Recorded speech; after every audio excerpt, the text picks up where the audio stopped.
I'm Robert Eggley, and I'm just a farm boy from Cadillac, Michigan, that grew up on a centennial 100-year-old farm.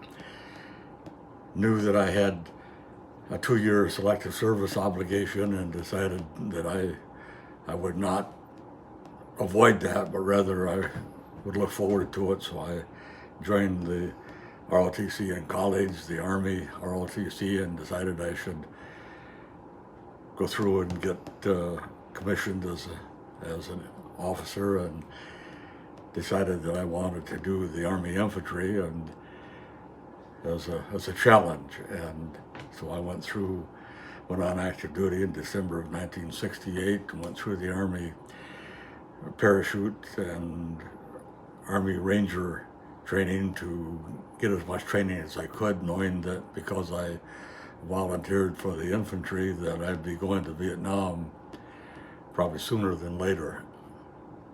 So what was it like going into the Army during the Vietnam era? I mean, as a youngster, a young kid, what were your feelings on it? You said you looked forward to it, but was it? I did. I thought it was exciting to think about, and that I enjoyed the Army. I enjoyed the infantry.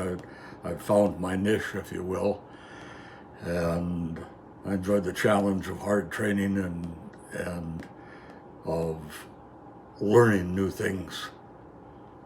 Once you got there, was it kind of what's the words I'm looking for? A eye opener once you got to Vietnam versus back here in the States? Oh yes, it definitely was, because Vietnam was a totally different way of life. The countryside in Vietnam was very, very primitive. They didn't have the civilization that we have here in the States, and so it was very much an eye-opener about what other life there is around the world. And what kind of what kind of other soldiers that were with you? What were they like? I mean, I served with some good people. They were great, just awesome. That we were dedicated, and the standard I present is that we were willing to go to war and go into the jungle to help protect the South Vietnamese from the communists of the North, and willing to give our lives for that. So that was a high standard of quality that my young men were presenting and living with, that they were willing to sacrifice themselves for another culture, another people. I think that's pretty, really awesome. and I think a lot of the younger generation don't realize the Vietnam War was really about fighting communists and fighting communism, I should say, and trying to help out the South Vietnamese. That's right, because the country was quite large, and the French had colonized in 1954. The French were beaten, and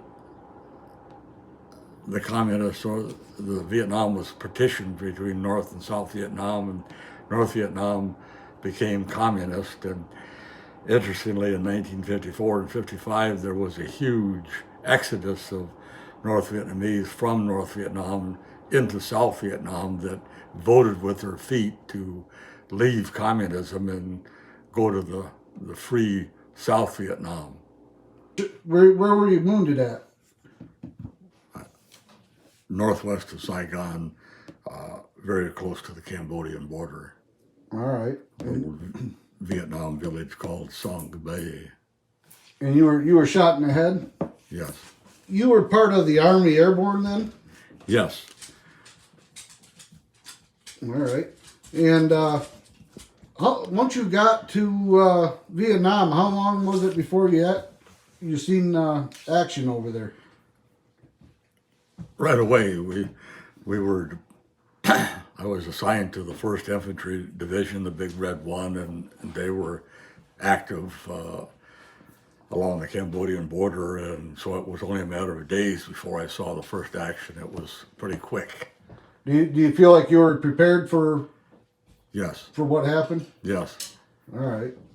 The training I had earlier in the year was awesome training and very much preparatory.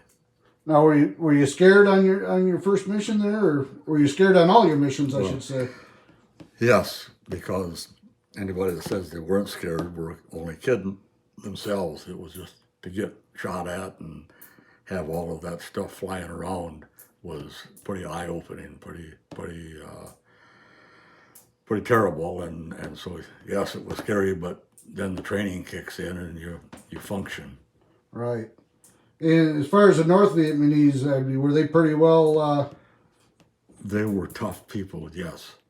I imagine so. They've been in war with the French before that. Yeah, some of these people had lived in war all their life. Right. Now, you were Army Airborne, so you were jumping out of airplanes as well.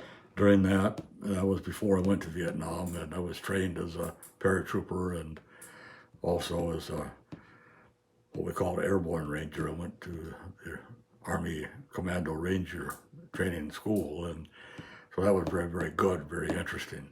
I can't imagine what it'd be like to jump out of the airplane the first time. Well, it was interesting that they paid good for it. Did they? They'd have to pay me an awful lot.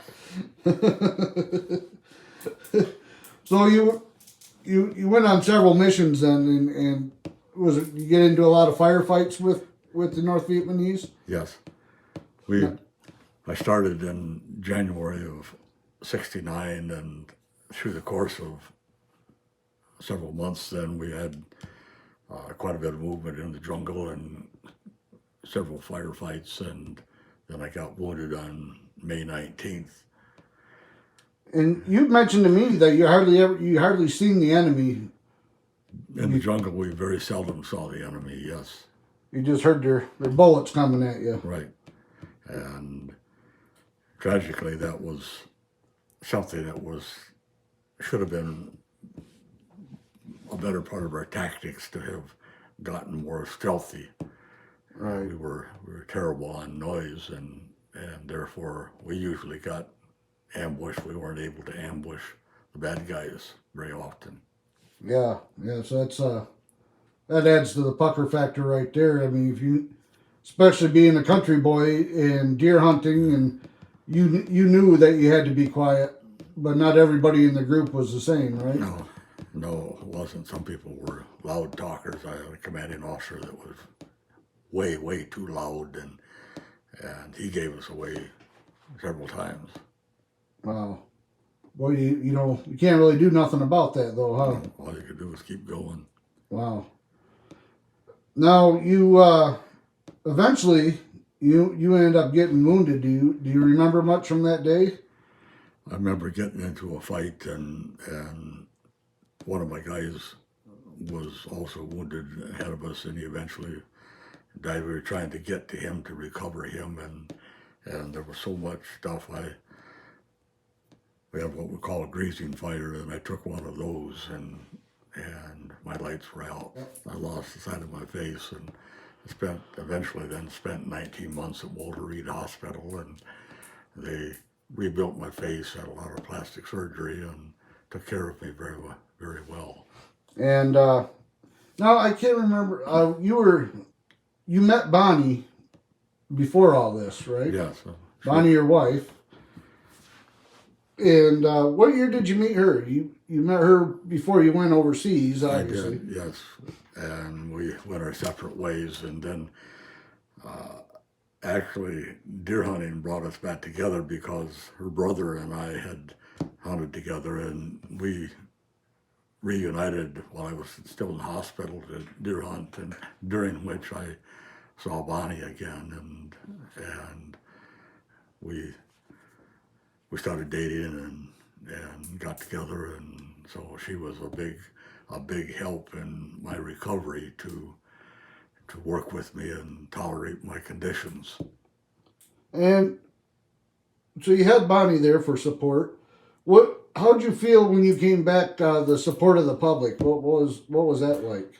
Disappointing that, unlike some of the current things now, where the politics at that time in the 60s blamed the soldier, and so there was a lot of blame directed toward the individual soldiers, and that was terrible. That because we were only executing policy made by politicians and legislators that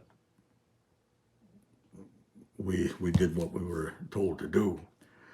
And so it was just a backward situation in the 60s that was just very, very politicized, unnecessarily so.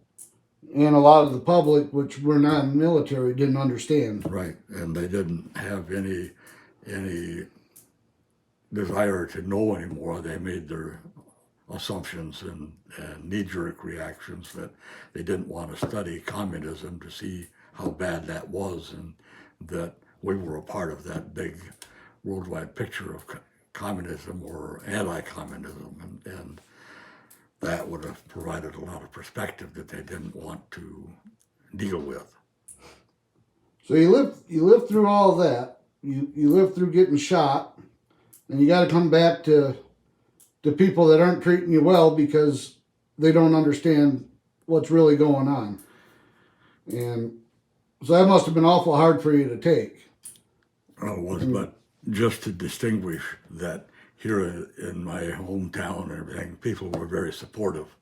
And so it wasn't politicized right around my home, and which was a big positive for me at that time, that most of the bad stuff you read about in the newspaper or saw it on TV, because TV was getting to be big back in the 60s with Walter Cronkite and all that sort of thing. Right.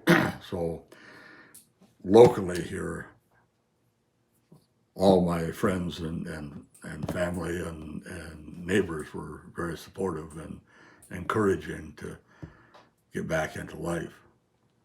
Nice. That's Cadillac, Michigan for you, huh? That's right. And it's like the farm life, that everybody is just supportive of each other. Right. So once you got out of the hospital, you went back to work on the farm then? No, I didn't. No. I volunteered for retention on active duty, and I found a job in Lansing, Michigan as an active Army advisor for the Army Reserves. So I spent 2.5 more years on active duty, which allowed me to make sure my medical condition was stabilized and more or less get my head back on straight. Right. And that probably took a while as well. There was time, but it was a healing time, that, and with my new wife and everything, it just was all positive. Right. Okay. And then so you eventually married Bonnie. Yeah. How long after you got out of the service was that? Just a couple of months, because I actually was reassigned to Lansing, Michigan, and then we had set a marriage date shortly after I was out of the hospital. So it happened rather quickly, but we had planned for it that way, and wanted to do the marriage quickly.